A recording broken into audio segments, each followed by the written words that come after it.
Hari ini DPRD DKI Jakarta menggelar sidang paripurna istimewa mendengarkan laporan pertanggungjawaban Gubernur DKI Jakarta. Anggota DPRD DKI Jakarta memperdebatkan sejumlah isu yang berkaitan dengan kinerja Gubernur DKI Jakarta. Kita segera bergabung bersama rekan kami Fazila Hairunisa langsung dari gedung DPRD DKI Jakarta. Fazila, apa poin dari laporan pertanggungjawaban Gubernur yang diperdebatkan oleh para anggota DPRD DKI? Memang tadi DPRD menyampaikan beberapa poin atas keberatannya terhadap laporan keterangan atas pertanggungjawaban atas hasil kerja Gubernur Provinsi DKI Jakarta, dan penyampaian laporan sendiri sudah dilakukan pada tanggal 13 April 2016 lalu, di mana ada 4 poin ini yang disampaikan oleh DPRD, yaitu yang pertama ini terkait dengan proyek pengembangan Simpang Susun Semanggi untuk mengurangi kemacetan. Di DPRD meminta Pemprov DKI Jakarta ini untuk mengkaji kembali karena DPRD menilai proyek ini tidak begitu mendesak, dan proyek senilai 360 miliar ini dianggap tidak akan berhasil jika tidak dibarengi dengan atau oleh perbaikan sistem transportasi umum dan juga perbaikan pengendalian transportasi pribadi. Yang kedua, yaitu DPRD ini mempermasalahkan alokasi dana CSR. Di DPRD ini menilai Pemprov menggunakan dana CSR untuk membangun fasilitas yang seharusnya ini bisa dibiayai oleh APBD. Lalu yang ketiga, yaitu terkait izin reklamasi dan tambahan pengembangan kontribusi dari reklamasi, karena DPRD ini mempertanyakan dasar hukum yang digunakan oleh Gubernur DKI Jakarta terkait dengan izin reklamasi. Yang keempat yaitu tentang pengelolaan sistem parkir elektronik seperti yang akan diberlakukan di Jalan Sabang, Jalan Kelapa Gading, dan DPRD ini meminta BPK ini untuk memeriksa dasar dan proses pemilihan perusahaan pengelola parkir. Robert. Ya, Fazila, lalu bagaimana tanggapan dari Gubernur terkait dengan pertanyaan-pertanyaan anggota DPRD? Ya, dalam sidang kali ini memang Gubernur DKI Jakarta Basuki Cahayapurnama atau Ahok ini memang hanya mendengarkan dan juga menerima masukan dari DPRD. Namun Gubernur DKI Jakarta Ahok juga sempat menanggapi beberapa poin, yaitu terkait dengan dana CSR dan juga tentang proyek Simpang Susun Semanggi. Dan berikut adalah pernyataan lengkap dari Gubernur DKI Jakarta Basuki Cahayapurnama. CSR nggak masalah, orang mau kasih CSR aja kan. Tinggal dicatat asetnya nanti oleh BPKAD. Orang kalau mau ngasih barang, masa mesti kita atur? Karena belum ada aturan untuk mengatur kasih barang kan. Itu. Kalau kamu mau dikasih orang mobil gitu loh. Masa kamu nggak mau mobil, saya mau rumah, bisa nggak? Orang yang mau ngasihnya mau mobil kok, gimana coba? Itu. Robert. Terima kasih Fazila Hairunisa atas informasi Anda. Gubernur DKI Jakarta Basuki Cahayapurnama memastikan Presiden Joko Widodo segera mengeluarkan peraturan presiden baru untuk reklamasi. Ya, menurut Ahok, peraturan presiden tersebut nantinya akan menyesuaikan undang-undang yang ada terkait pemberian izin reklamasi. Ahok menegaskan peraturan presiden reklamasi yang segera dikeluarkan oleh Presiden Joko Widodo tersebut merupakan Perpres yang baru untuk menyempurnakan dasar hukum reklamasi Teluk Jakarta. Peraturan presiden ini akan mengatur mengenai wilayah kerja pelabuhan dan lokasi strategis nasional di Teluk Jakarta. Selama ini pelaksanaan proyek reklamasi Teluk Jakarta mengacu pada Perpres yang lama, namun kemudian muncul benturan dengan ketentuan-ketentuan yang terbit setelah itu. Polemik terus berkembang hingga proyek reklamasi Teluk Jakarta dihentikan sementara. Pasti keluarkan Perpres untuk menyesuaikan undang-undang yang baru keluar. Karena kan ada kelautan, ada pesisir, macam-macam kan. Jadi beliau akan keluarkan, termasuk soal wilayah kerjanya pelabuhan. Ada wilayah kerja pelabuhan, tentu harus diatur. Nah, jadi biar dengan Perpres itulah mengatur mana yang pelabuhan, mana yang lokasi strategis nasional. Kasus suap pembahasan Raperda Teluk Jakarta terkuak, pembangunan reklamasi menjadi sebuah polemik yang terus diperdebatkan. Payung hukum reklamasi yang belum jelas hingga adanya sejumlah pelanggaran diduga terjadi. Kita akan segera bergabung bersama rekan kami Dade Salampesi yang akan mengelaborasi poin-poin tentang sikap pemerintah dalam rapat terbatas yang membahas reklamasi di Istana Negara hari ini. Dade, selain ketegasan pemerintah mengenai wewenang yang berada di pemerintah pusat, lalu apalagi yang disampaikan Presiden dalam rapat terbatas yang tadi? Dalam sambutan yang diungkapkan oleh Presiden Joko Widodo sebelum rapat terbatas terkait dengan reklamasi di Teluk DKI Jakarta ini, Presiden memang mengungkapkan atau menegaskan bahwa rapat terbatas yang dimulai pada pukul 1 siang tadi sama sekali tidak menyentuh aspek hukum. Walaupun dalam kenyataannya tadi memang perwakilan dari Komisi Pemberantasan Korupsi juga ikut serta karena mendapatkan undangan untuk mengikuti ratas dari Presiden. Dan Presiden juga mengungkapkan bahwa terkait dengan reklamasi ini memang sekarang sudah saatnya untuk berbicara lebih jauh ke depannya, karena dari data yang dimiliki oleh Presiden Joko Widodo pada 2030 nanti dimungkinkan seluruh wilayah Jakarta Utara akan ada di bawah permukaan laut. Karena dari data yang ada setiap tahunnya untuk wilayah DKI Jakarta mengalami penurunan permukaan tanah antara setengah sampai 12 cm per tahun. Dan pada 2030 nanti jika ternyata fakta-fakta tersebut betul-betul terjadi, artinya 13 sungai yang mengaliri atau melewati wilayah DKI Jakarta dan sekitarnya tidak dapat mengalirkan air ke Teluk Jakarta. Dari ratas tadi setidaknya ada 3 poin utama yang ditegaskan oleh Presiden, yaitu bahwa master plan terkait dengan reklamasi haruslah gamblang, terutama terkait dengan masalah lingkungan. Dan yang kedua, tidak boleh ada pelanggaran kaidah hukum dalam proyek reklamasi ini. Dan yang ketiga, pembangunan tidak boleh mengesampingkan kehidupan nelayan yang ada di sekitarnya. Sebenarnya terkait dengan reklamasi ini tentunya memiliki banyak pro kontra dan juga untung dan rugi. Dari sisi pro pembangunan reklamasi ini, tentunya dengan pembangunan reklamasi dapat menghadang pasangnya naik air laut karena setiap tahunnya ada kecenderungan penurunan muka tanah di wilayah DKI Jakarta dan juga sekitarnya. Sementara dari aspek kontra, pembangunan reklamasi ini nyatanya ada sejumlah hukum yang dilanggar karena Pemprov DKI Jakarta bersikukuh bahwa pembangunan reklamasi di wilayah Teluk Jakarta ini merujuk pada keputusan Presiden nomor 52 tahun 1995. Sementara ada peraturan-peraturan ataupun regulasi dari sejumlah instansi lainnya yang dilanggar dari reklamasi ini. Yang artinya juga memang masih ada tumpang tindih peraturan terkait dengan reklamasi ini. Dan apa saja keuntungan dari pembangunan reklamasi ini? Di antaranya tentu saja menyediakan lahan bagi negara ataupun kota. Ini juga terkait dengan aspek pariwisata maupun khususnya wisata bahari dan juga dapat membantu penataan pantai. Di samping keuntungan dan pro kontra tadi dari reklamasi ini, ternyata juga ada beberapa aspek kerugian dari reklamasi. Di antaranya perubahan ekosistem yang mengakibatkan banjir dan juga dampak buruk pada sistem drainase dan juga kerusakan-kerusakan lingkungan yang lainnya. Dalam rapat terbatas yang digelar selama kurang lebih 1,5 jam tadi juga hadir 3 pimpinan kepala daerah, yaitu Gubernur Banten Rano Karno, Wakil Gubernur Jawa Barat Deddy Mizwar dan juga Gubernur DKI Jakarta Basuki Cahayapurnama. Walaupun Presiden Joko Widodo menegaskan dalam proyek reklamasi ke depannya tidak boleh lagi melibatkan swasta, yang artinya pemerintah baik itu pusat maupun daerah memegang kendali penuh terhadap proyek reklamasi.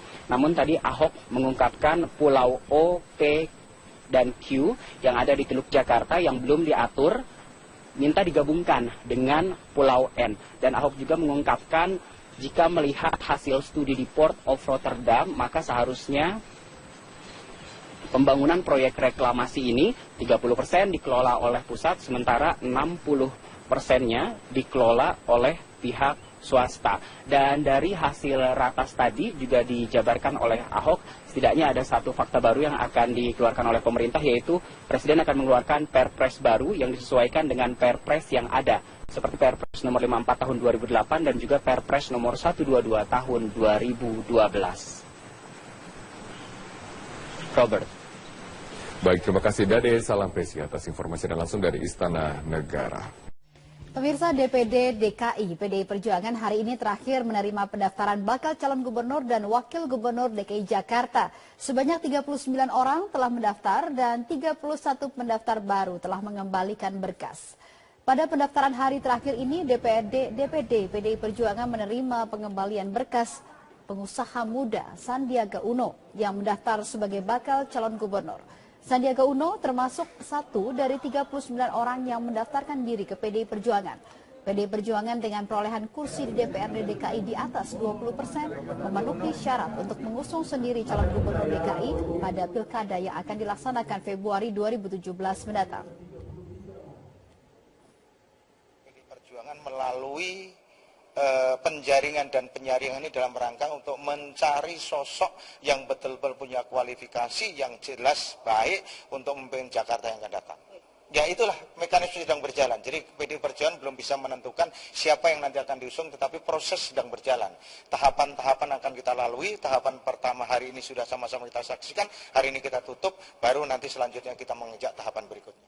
Gubernur DKI Jakarta Basuki Cahayapurnama tidak mempermasalahkan usulan Komisi 2 DPR yang akan menaikkan syarat dukungan calon independen dan menurunkan syarat calon dari partai politik. Ya, Ahok optimistis masyarakat tetap akan memilih yang terbaik untuk memimpin ibu kota pada 5 tahun ke depan.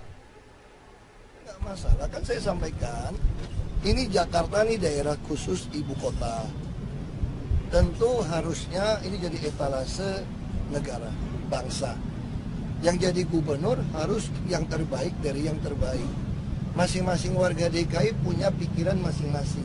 Dia mau pilih yang perempuan, dia mau pilih yang lebih rohani, dia mau pilih yang santun, dia mau pilih yang lebih pintar, itu masing-masing.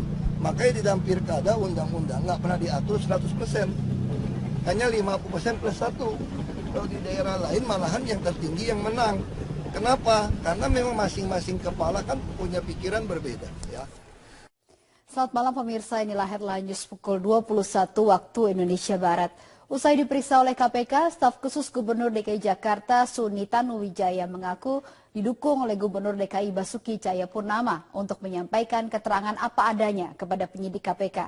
Sementara itu Ketua Balegda DPRD DKI Muhammad Taufik memilih diam saat keluar dari gedung KPK. Setelah 7 jam diperiksa oleh penyidik KPK, kepada awak media Suni mengaku ditanya soal usulan dan juga substansi serta keterlibatan dirinya dalam pembahasan Raperda Reklamasi Teluk Jakarta. Suni mengaku tidak mengetahui perihal pertemuan sejumlah pimpinan DPRD dengan para pengembang. Namun ia menyebut sering melakukan komunikasi dengan para pengembang terkait dengan usulan Raperda dan juga keinginan dari Gubernur DKI soal kewajiban tambahan 15% kepada pengembang. Suni juga mengaku Gubernur DKI Basuki Cahayapurnama mendukung dirinya untuk menyampaikan keterangan apa adanya kepada penyidik KPK. Sementara itu, Ketua Badan Legislasi Daerah Balegda DPRD DKI Jakarta M. Taufik yang juga diperiksa oleh KPK memilih bungkam saat ditanya oleh awak media. Pemeriksaan ini merupakan yang kelima kalinya bagi M. Taufik terkait dengan kasus suap Raperda Reklamasi Teluk Jakarta. Dan dalam pemeriksaan ini M. Taufik dicecar seputar keterlibatannya dalam pertemuan dengan pengembang Sugianto Kusuma Desember 2015 lalu. KPK terus mendalami dugaan adanya aliran dana dari pengembang ke sejumlah anggota DPRD DKI Jakarta. Begini, kalau dari sisi dia jelas soal 15% itu harus ada, terus tinggal persoalannya itu apakah di Perda atau di Perpu. Tapi kan kemarin karena ada ancaman dari DPRD akan deadlock, beliau sempat mengatakan ya selama yang penting 15% itu jangan dicoret. Gubernur DKI Jakarta Basuki Cahayapurnama atau Ahok membantah kabar akan memberlakukan pembatasan sepeda motor di sejumlah ruas jalan protokol Jakarta awal Mei mendatang. Ahok menduga kabar tersebut adalah bentuk provokasi jelang unjuk rasa Hari Buruh 1 Mei mendatang. Saat ditemui di lapangan Irti Monas Senin pagi, Ahok menegaskan pembatasan sepeda motor hanya akan diberlakukan bila fasilitas pendukung telah disiapkan, seperti penambahan jumlah armada bus Transjakarta serta penghapusan pembatas jalur cepat dan jalur lambat. Ahok pun menjelaskan sepeda motor tetap bisa melintas seperti biasanya hingga fasilitas pendukung tersebut telah siap. Terkait dengan beredarnya isu pembatasan sepeda motor yang mulai diberlakukan bulan Mei, Ahok menuding ada pihak yang sengaja menginginkan agar pengendara sepeda motor berunjuk rasa dalam Hari Buruh yang jatuh tanggal 1 Mei. Pembatasan motor kalau kita lakukan kalau ada IRP, jalan sama busnya cukup. Enggak, itu isunya saya lihat kirimin WhatsApp grup. Wah, udah ada rute pembatasan 1 Mei. Aduh, enggak lah. Itu tuh enggak kenapa tuh enggak. Saya curiga ini ada hubungan dengan Hari Buruh 1 Mei. Supaya bisa ngumpulin massa lebih banyak buat demo. Ya dong, yang naik motor protes kan semua Jakarta dibilang nggak boleh lewat motor. Pasti orang akan demo. Ini bukti yang mau demo ini orangnya kurang, jadi masih ada sebarin isu-isu. Ya, apalagi isu-isu nyerang Ahok kan lebih ramai gitu. Setelah polemik panjang reklamasi Teluk Jakarta, pemerintah pusat sepakat menghentikan sementara proyek reklamasi. Selama masa moratorium, pemerintah akan merumuskan aturan, perizinan dan analisis dampak lingkungan yang jelas. Setelah polemik panjang tentang reklamasi Teluk Jakarta, pemerintah pusat menyatakan moratorium atau penghentian sementara proyek reklamasi pulau di Teluk Jakarta sejak Jumat 22 April. Menteri Koordinator Kemaritiman Rizal Ramli menyatakan, putusan moratorium sudah final tanpa tekanan dari perusahaan pengembang yang sudah berinvestasi untuk proyek reklamasi. Hari Jumat sudah ada rapat komite gabungan. Seperti diketahui ada masing-masing kementerian ada 2 dirjen, termasuk juga Deputi Gubernur DKI, Kepala Bapeda, dan mereka sekarang sedang evaluasi mana-mana kebijakan yang harus diselaraskan. Minggu depan mereka akan bertemu lagi setiap minggu. Kita akan ubah proses ini secepatnya. Kondisi tersebut juga dipertegas Gubernur DKI Jakarta Basuki Cahayapurnama. Ahok menyatakan dirinya sudah berkoordinasi dengan korporasi pelaku proyek reklamasi dan menilai pengusaha berkomitmen akan kooperatif terhadap kebijakan moratorium reklamasi ini. Saya sudah meminta, saya ada disposisi dan pengusahanya sangat kooperatif. Bahkan pengusahanya sudah kirim surat kepada kami, baru dengar berita akan moratorium, mereka sudah sepakat moratorium. Walaupun surat kami belum, dia sudah kirim. Saya baru disposisi kemarin. Bukan kemarin, semalam. Baru ingat semalam. Di sisi lain, proyek reklamasi Pulau N untuk membangun dermaga dan pelabuhan baru yang dikelola Pelindo akan tetap dilanjutkan. Pembangunan pelabuhan baru itu tergolong kepentingan nasional dan bukan komersial, sehingga kewenangan perizinan ada di tangan Kementerian Perhubungan. Tidak ada izinnya, kita kasih terus. Karena izin reklamasi, kalau di daerah lingkungan kerja pelabuhan manapun di seluruh Indonesia, itu tidak ada kewenangan yang lain, kecuali kewenangan Menteri Perhubungan. Itu nggak kena moratorium ya Pak? Misalnya. Kalau yang sudah izin dari Kementerian Perhubungan enggak. Sebelumnya Kementerian Koordinator Kemaritiman, Kementerian Lingkungan Hidup dan Kehutanan, serta Gubernur DKI Jakarta, pekan lalu memutuskan untuk melakukan moratorium reklamasi Teluk Jakarta. Hal ini dilakukan karena reklamasi belum mempunyai landasan hukum yang kuat, serta masih perlu dilakukan kajian analisis dampak lingkungan lebih lanjut.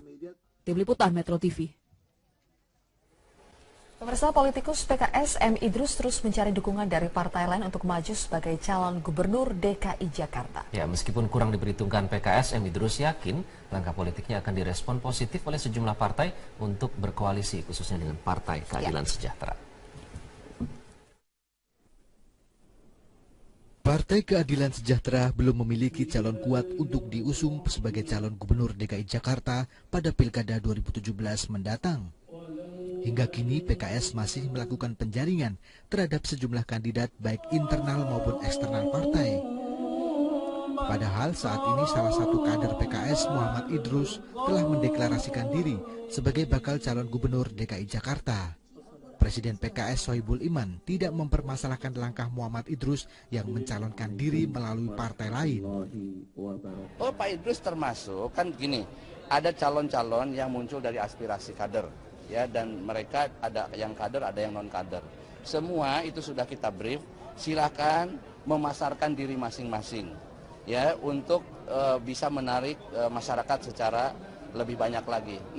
Sementara Muhammad Idrus sendiri mengaku sengaja mencalonkan diri melalui Partai Demokrat dan PDI Perjuangan karena mekanisme internal partai yang belum jelas. Terlebih kursi PKS di DPRD DKI tidak mencukupi untuk mengusung calon sendiri dan harus melalui koalisi dengan partai lain. Meski demikian, Idrus menunggu proses penjaringan dari internal partai PKS. Saya sadar sebagai kader Partai Keadilan Sejahtera, juga ini kan juga proses di internal partai. Nah, PKS sendiri hanya 11 kursi, Demokrat 10 kursi. Kalau Demokrat sama PKS aja udah baru 21 kan.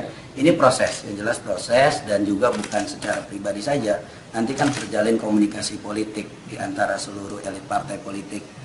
Selain kandidat internal, PKS juga masih mempertimbangkan sejumlah calon dari eksternal seperti Yusril Iza Mahendra dan Sandiaga Uno untuk dilakukan survei terhadap elektabilitas dan kapasitasnya sebagai calon gubernur DKI Jakarta. Dari Jakarta, Tim Liputan, Metro TV. Sementara itu hari ini merupakan batas akhir DPD DKI PDI Perjuangan menerima pendaftaran bakal calon gubernur dan wakil gubernur DKI Jakarta. Untuk mengetahui berapa calon yang sudah mendaftar dan bagaimana proses selanjutnya, kita langsung bergabung bersama rekan kami Yasmin Alvina yang saat ini berada di DPD PDI Perjuangan DKI Jakarta. Yasmin, melihat berbagai hasil survei bahwa Ahok masih mengungguli lawan-lawannya, apakah PDIP percaya diri dengan calon yang akan mereka usung?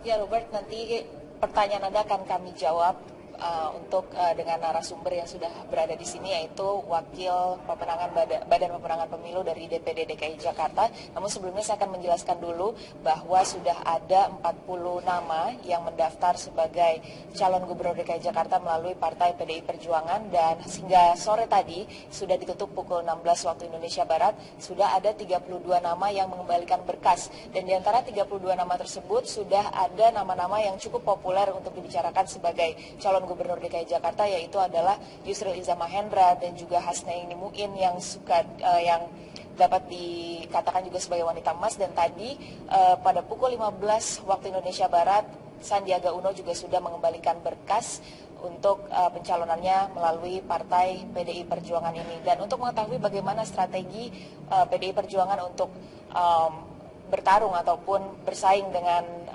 gubernur petahana Basuki Cahayapurnama, saat ini saya sudah bersama dengan Wakil Ketua Badan Pemenangan Pemilu DPD DKI Jakarta PDI Perjuangan, Bapak Gembong. Selamat sore, Pak. Selamat sore. Bapak, seperti kita sudah ketahui bahwa menurut hasil survei, elektabilitas dari Gubernur DKI Jakarta, calon petahana ini masih sangat tinggi dan sulit untuk dikalahkan. Bagaimana strategi dari PDIP sendiri untuk nantinya bersaing dengan Gubernur petahana? Terima kasih. Bagi PDI Perjuangan, kalau hari-hari ini masyarakat disajikan dengan elektabilitas calon gubernur DKI Jakarta yang akan bertarung di tahun 2017 yang akan datang, yaitu incumbent cukup tinggi, bagi PDI Perjuangan bukan hal yang luar biasa. Karena tentunya sebagai incumbent memiliki elektabilitas seperti hal yang wajar.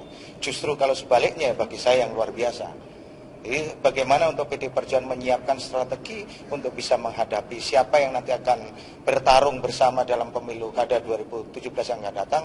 PDI Perjuangan melalui penjaringan dan penyaringan ini dalam rangka untuk mencari sosok yang betul-betul punya kualifikasi yang jelas baik untuk memimpin Jakarta yang akan datang.